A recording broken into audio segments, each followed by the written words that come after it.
so good morning guys र अहिले चाहिँ घडीमा हेऱ्यो भने 8:18 भइसक्यो र बाइक हेर्न सक्नुहुन्छ तपाईहरुले र म चाहिँ अहिले मिरिक जान लागेको र आज चाहिँ जल्दी जाने काम पर्यो र म चाहिँ यसरी बाटो बिचमा छु र हेर्न सक्नुहुन्छ यहाँको सुन्दर भ्यूहरु यस्तो प्रकारको छ मजाको र हेर्नु पर्दा हेर्नुस् मजाको खोलाहरु बगिरहेको तलतिर यहाँ देख्नुस् तपाईहरुलाई यो चाहिँ झोडा टाइपको रहेछ है खोला सुन्दर हाम्रो पहाडको मजाको खोला बगिरहेको छ मजाको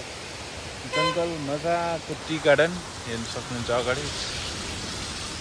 र मेरो एन्टक यहाँ छ र बिहानै यसरी भिडियो बनाइरहेको छु आज चाहिँ म मजा लाग्यो मलाई चाहिँ आज यसरी बिहान आएको छु म र हेर्न सक्नुहुन्छ यहाँ यो चाहिँ झोडा टाइपको खोला रहेछ बगिरहेको मजाको सो अब चाहिँ मिरिकतर्फ लागेको र मेरो भिडियो मन पर्यो भने लाइक गर्न सक्नुहुन्छ तपाईहरुले थ्यांक यू गाइस